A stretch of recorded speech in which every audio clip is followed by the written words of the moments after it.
நீங்கள் காதல்னு நினச்சி வாழ்க்கை முழுக்க பிடிச்சிக்கிட்டு இருக்கிற அந்த மனிதர் உண்மையிலேயே உங்கள் வாழ்க்கை துணையா? இல்லை கடந்த பிறவியில் பாதியில் முடிஞ்சு போன ஒரு கணக்கை முடிக்க மீண்டும் வந்த ஆன்மாவா? இரவு நேரம் இமயமலையின் அடிவாரத்தில் ஒரு இளைஞன் தன்னோட குருவின் முன்னாடி உட்கார்ந்திருந்தான். குருதேவா, திருமணம் காதல்னா அதில் ஏன் இவ்வளவு துக்கம் இருக்குன்னு அவன் கேட்டான். குரு சிரிச்சாரு. அருகில் எரிஞ்சுக்கிட்டு இருந்த விளக்கோட தீப்பொறி மெதுவாக அசைந்தது.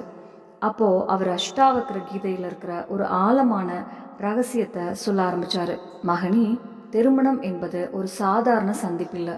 அது ஆன்மாக்கள் பல காலத்துக்கு முன்பே தொடங்கிய ஒரு பயணத்தோட தொடர்ச்சி. பகுதி 1. ஆன்மாக்களின் முடிக்கப்படாத கணக்கு. பல வருஷங்களுக்கு முன்னாடி காசிக்கு பக்கத்தில் இருந்த ஒரு சின்ன கிராமத்தில் ஆரவ் என்ற ஒரு பணக்கார வியாபாரி வாழ்ந்து வந்தான். பணம் இருந்தது, மரியாதை இருந்தது, குடும்பம் இருந்தது, ஒரு மனிதனுக்கு வேண்டிய எல்லாமே அவனிடம் இருந்தது. ஆனால் அவன் மனசுக்குள்ளே மட்டும் ஒரு விசித்திரமான வெறுமை இருந்தது. ஒவ்வொரு இரவும் அவனுக்கு ஒரே கனவு தான் வந்துச்சு. ஒரு பெண் ஆற்றங்கரையில் நின்று அழுதுகிட்டு இருப்பா. அவளோட கண்கள் நிறைய காத்திருப்பை சொல்லும். அப்புறம் அவள் ஒரே ஒரு கேள்வி கேட்பா, நீ ஏன் திரும்பி வரல? அந்த வார்த்தையை கேட்ட உடனே ஆரவ் பதறி விழித்துக்குவான். ஆரவோட மனைவி மீரா அவனை உயிருக்கு உயிராக காதலிச்சா. ஆனால் ஏனோ அவன் மேலே அன்பு இருந்தாலும் அவளோட உறவுக்குள்ள ஒரு தெரியாத பாரம் இருப்பது மாதிரி ஆரவுக்கு எப்போதும் தோணும். ஒரு நாள் அந்த கிராமத்துக்கு ஒரு வயதான துறவி வந்தார். அவரை பற்றி மக்கள் ஒரு விஷயம் சொல்லுவாங்க, அவரால் ஆன்மாக்களின் பிணைப்புகளை பார்க்க முடியும். அதை கேட்ட ஆரவ் உடனே அவரை சந்திக்க போனான். குருதேவா, என் மனைவி என்னை ரொம்ப காதலிக்கிறா. ஆனால் இந்த உறவுக்குள்ள ஏனோ ஒரு கனமான உணர்வு இருக்கு. அதுக்கு காரணம் என்னன்னு கேட்டான். துறவி மெதுவாக சிரிச்சாரு. ஏன்னா எல்லா திருமணங்களும் காதலால் மட்டும் உருவாகிறது இல்லை மகனே. சில திருமணங்கள் முடிக்கப்படாத கர்ம கணக்குகளால் உருவாகுது. ஆரவ் அதிர்ச்சியாக பார்த்தான். அதுக்கு என்ன அர்த்தம் குருதேவா? துறவி கண்களை மூடிக்கிட்டாரு. அஷ்டாவக்ரர் சொல்கிறாரு, ஆன்மா ஒருபோதும் கட்டுப்படுறதும் இல்லை, விடுபடுறதும் இல்லை. கட்டுப்பாடு இருக்கிறது மனசில் மட்டும். ஒரு பிறவியில் காதல் முழுமையாக நிறைவேறாமல் போயிருந்தா, யாரையாவது ஏமாத்திருந்தா, அல்லது ஒரு வாக்குறுதி உடைஞ்சு போயிருந்தா, அதே ஆன்மாக்கள் மறுபடியும் சந்திக்கும். அந்த நேரம் சுற்றியிருந்த காற்றே அமைதியாக நின்ற மாதிரி இருந்தது. துறவி மெதுவா சொன்னாரு, உன் மனைவி நீ கடந்த பிறவியில காத்திருக்க விட்டு சென்ற அதே பெண்.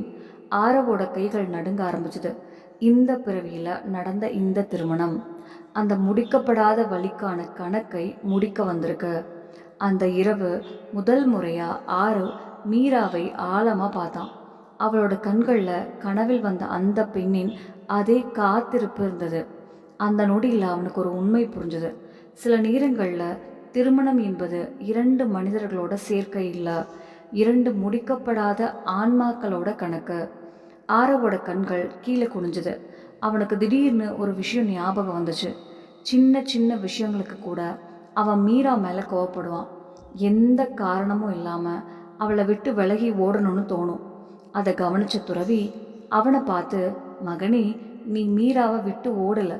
உன் கடந்த பிறவியில இருந்த உனக்குள்ள மறைஞ்சு கிடக்கிற குற்ற உணர்ச்சியை விட்டு தான் ஓடிக்கிட்டு இருக்கேன்னு சொன்னாரு. அந்த வார்த்தை கேட்ட உடனே ஆரவோட கண்களில் கண்ணீர் வழிய ஆரம்பிச்சது. அப்படின்னா இந்த பிணைப்பிலிருந்து விடுதலை கிடைக்காதா குருதேவான்னு அவன் கேட்டான். துறவி அமைதியான குரல்ல சொன்னாரு, விடுதலை ஓடுறதால கிடைக்காது மகனே, விழித்திருக்கிறதால தான் கிடைக்கும். எந்த நாளில் நீ இந்த உறவில் உரிமையை விட்டுட்டு கருணையோட பார்க்க ஆரம்பிக்கிறாயோ, அந்த நாள்லேருந்தே கர்மத்தோட சங்கிலி உடைய ஆரம்பிக்கும். அந்த இரவு முதல் முறையாக ஆரவ் எந்த குறையும் சொல்லாமல் மீரா கிட்ட போனான். அவனை பார்த்த மீரா என்னாச்சுன்னு கேட்டா. ஆரவ் மெதுவாக சொன்னான், நான் உனக்கு ரொம்ப பழைய கடன்காரனாக இருக்கலாம். அந்த ஒரு வார்த்தை கேட்ட உடனே மீராவோட கண்களில் கண்ணீர் வலிய ஆரம்பிச்சது. பல பிறவிகளாக காத்திருந்த ஒரு ஆன்மா முதல் முறையாக நிம்மதி அடைஞ்ச மாதிரி இருந்தது. பகுதி 2. கணவன் மனைவி பிணைப்பில்ல கண்ணாடி. நாட்கள் மெதுவாக நகர ஆரம்பிச்சது. ஆரவ் இனிமேல் பழைய ஆரவ் இல்லை. அவன் மீராவை புரிஞ்சுக்க முயற்சி பண்ண ஆரம்பித்தான். அவள் பேசுகிற ஒவ்வொரு வார்த்தையையும் கவனமாக கேட்க ஆரம்பித்தான்.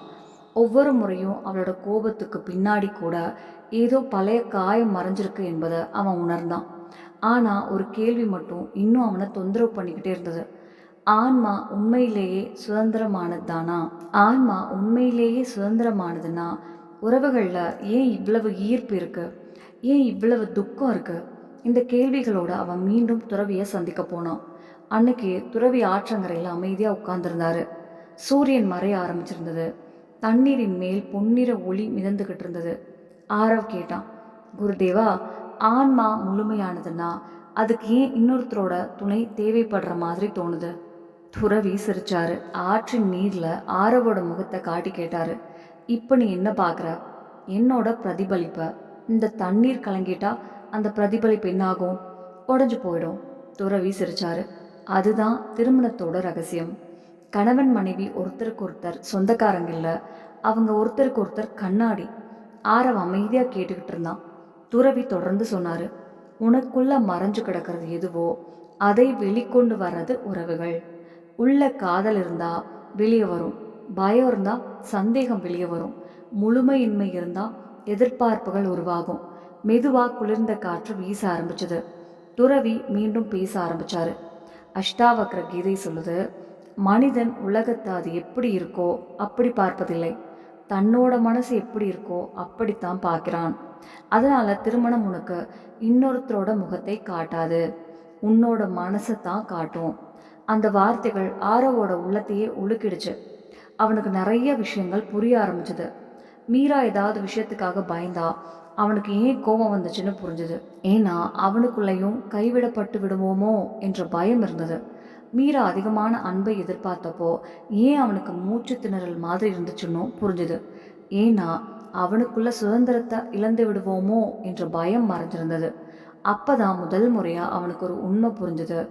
அவன் மீராவோட சண்டை போடல, அவன் தன்னோட மனசோட தான் போராடிக்கிட்டு இருந்தான். அதை உணர்ந்த துறவி சொன்னாரு, எந்த நாள்ல நீ இந்த உறவை போர்க்கலம்னு நினைக்காம சாதனையா பார்க்க ஆரம்பிக்கிறாயோ அந்த நாள்ல இருந்தே உன்னோட துக்கம் குறைய ஆரம்பிக்கும். திருமணத்தோட நோக்கம் சேர்ந்து வாழ்றது மட்டும் இல்ல, அது உன்னோட அகங்காரத்தை உனக்கே காட்ட வர்ற ஒரு பாதை. ஆரவ் கண்களை மூடினான். தன்னோட மனசுக்குள்ள எட்டி பார்த்தான். எவ்வளவு எதிர்பார்ப்புகள், எவ்வளவு பயங்கள், எவ்வளவு உரிமை உணர்வு. இவை எல்லாத்துக்கும் பின்னாடி அமைதியை மட்டும் தேடிக்கிட்டு இருந்த ஒரு தனிமையான ஆன்மா இருந்தது. அதை கவனிச்ச துறவி மெதுவா சொன்னாரு, நீ இன்னொருத்தர்கிட்ட சந்தோஷத்தை எதிர்பார்த்துக்கிட்டு இருக்கும் வரைக்கும் பிணைப்பு இருக்கும். எந்த நாள்ல நீ உனக்குள்ளேயே முழுமையாகிறாயோ அந்த நாள்ல தான் உண்மையான காதல் பிறக்கும். அந்த இரவு ஆரவ் வீட்டுக்கு திரும்பினா. மீரா விளக்கேற்றிக்கிட்டு இருந்தா. வழக்கம் போல எந்த குறையும் சொல்லல, எந்த கேள்வியும் கேட்கல. ஆரவ் அமைதியா அவளை பார்த்துக்கிட்டே இருந்தான். முதல் முறையா அவனுக்கு மீரா மனைவியா தெரியல, அவனோட ஆன்மாவை காட்டுற கண்ணாடியா தெரிஞ்சா. அந்த நொடியில அவனுக்குள் உண்மையான காதல் பிறக்க ஆரம்பிச்சது. பகுதி 3. கடந்த பிறவியின் நிறைவேறாத வாக்குறுதி. அந்த இரவு வானம் முழுக்க மேகங்களா இருந்தது. காற்றும் ஏதோ கனமா இருந்தது. இயற்கையே ஒரு ரகசியத்தை மறைச்சு வைத்திருக்கிற மாதிரி. ஆரவுக்கு தூக்கம் வரல. துறவி சொன்ன வார்த்தைகள் அவன் மனசுக்குள்ள சுத்திக்கிட்டே இருந்தது. சிலர் உனக்கு காதல் கொடுக்க வர மாட்டாங்க, உன்னை விழிக்க வைக்கத்தான் வருவாங்க. மெதுவா அவனுக்கு தூக்கம் வந்துச்சு. அப்பதான் ஒரு விசித்திரமான கனவு ஆரம்பிச்சது. அவன் ஒரு பழைய காலத்தில் நின்றுக்கிட்டு இருந்தான். சுற்றிலும் மண் வீடுகள், மாட்டு வண்டிகள், கோயில் மணி ஓசைகள். ஆனா இந்த முறை அவன் ஆரவில்லை. அவனோட பேர் அர்ஜுன். ஒரு சாதாரண இளைஞன், ஒரு பெண்ணை உயிரோட காதலிச்சவன். அந்த பெண்ணோட பெயர் கௌரி. கௌரியோட கண்கள்ல இருந்த அன்பு இப்ப மீராவோட கண்கள்ல இருக்கிற அதே அன்பு. இருவரும் வாழ்நாள் முழுக்க சேர்ந்து இருப்போன்னு சத்தியம் பண்ணியிருந்தாங்க. ஆனா அர்ஜுனுக்குள்ள இன்னொரு ஆசை எரிஞ்சுக்கிட்டு இருந்தது. பணம், புகழ், பெரிய மனிதனா ஆகணும் என்ற பேராசை. ஒரு நாள் அவன் கௌரி கிட்ட சொன்னான், நான் திரும்பி வருவேன், கொஞ்சம் காத்திரு. கௌரி சிரிச்சுக்கிட்டே சொன்னான், நான் பிறவி பிறவியா காத்திருப்பேன். ஆனா அர்ஜுன் திரும்பி வரவே இல்லை.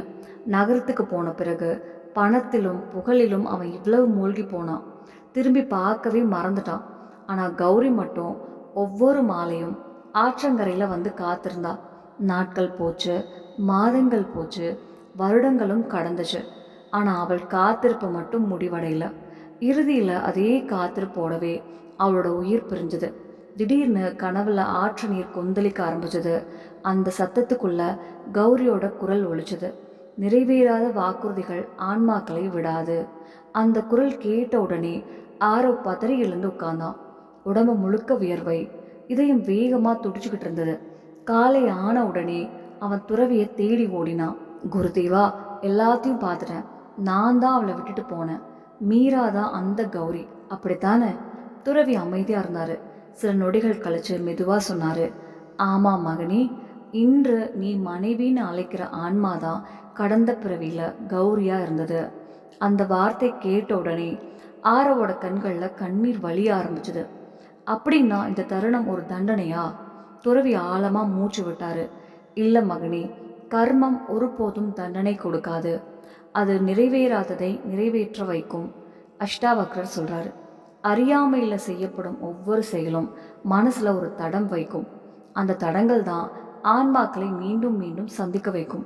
பிறகு அவர் தொடர்ந்து சொன்னாரு, ஆனா இதை மறந்துடாத, இந்த பிறவியோட நோக்கம் பழைய கடனை அடைக்கிறது மட்டும் இல்ல, விழித்துக்கிறது தான் உண்மையான நோக்கம். ஆரவ் அமைதியா நின்னான். துறவி மீண்டும் சொன்னாரு, மீண்டும் அதே பற்றுதல், அதே அகங்காரம், அதே எதிர்பார்ப்புகள், இதையெல்லாம் நீ வாழ்ந்தா இந்த சுழற்சி மீண்டும் தொடரும். ஆனா இந்த உறவை விழிப்புணர்வோட வாழ்ந்தா இதுவே உன் விடுதலைக்கான கதவா மாறும். அந்த நேரம் காற்று திடீர்னு அமைதியாகி போச்சு. முதல் முறையா ஆரவுக்கு ஒரு உண்மை புரிஞ்சுது. திருமணம் என்பது 2 உடல்களின் சேர்க்கை மட்டும் இல்ல, 2 ஆன்மாக்களின் நிறைவேறாத பயணம் கூட இருக்கலாம். அதனால தான் சிலர் முதல் சந்திப்பிலேயே நம்மவங்க மாதிரி தோணுவாங்க. சிலர் பிரிஞ்சாலும் மனசை விட்டு போக மாட்டாங்க. சில உறவுகள் எவ்வளவு முயற்சி பண்ணினாலும் உடையாது. ஏன்னா ஆன்மாக்கள் வார்த்தைகளால் இணைக்கப்படுவதில்லை, கர்மங்களால் இணைக்கப்படுகிறது. இத்துடன் இந்த பயணம் முடிவடைகிறது. ஆனா இந்த கதையின் உண்மையான அர்த்தம் இப்போதான் ஆரம்பிக்கிறது. நம்ம வாழ்க்கையில வரும் ஒவ்வொரு உறவும் சாதாரணமானதல்ல. சிலர் நமக்கு மகிழ்ச்சியை தர வருகிறார்கள், சிலர் பாடம் கற்றுக் கொடுக்க வருகிறார்கள், இன்னும் சிலர் நம்மை நாமே கண்டுபிடிக்க வருகிறார்கள். அஷ்டாவக்ரர் சொல்லும் ஞானம் என்னவென்றால், விடுதலை என்பது உலகத்தை விட்டு ஓடுவதில் இல்லை, உறவுகளுக்குள் இருந்தபடியே பற்றுதலை தாண்டி விழிப்புணர்வோடு வாழ்வதில்தான் இருக்கிறது. அதனால் உங்கள் வாழ்க்கையில் யாராவது காரணமே இல்லாமல் மிகவும் நெருக்கமானவராக தோன்றினால், அல்லது ஒரு உறவு ஏன் இவ்வளவு ஆழமாக மனதை தொடுகிறது என்று நீங்கள் யோசித்தால், ஒருவேளை அது இந்த பிறவியின் கதை மட்டும் இல்லாமலும் இருக்கலாம். இந்த கதை உங்களுக்கு பிடித்திருந்தால் உங்கள் கருத்துக்களை மறைக்காமல் பகிருங்கள். மேலும் இது போன்ற ஆன்மீகம் மற்றும் வாழ்க்கை ஞான கதைகளுக்காக தொடர்ந்து இணைந்திருங்கள். நன்றி. நம்ம சேனல்ல பிடிச்சிருச்சுன்னா லைக் பண்ணுங்க, ஷேர் பண்ணுங்க, சப்ஸ்கிரைப் பண்ணுங்க. நன்றி.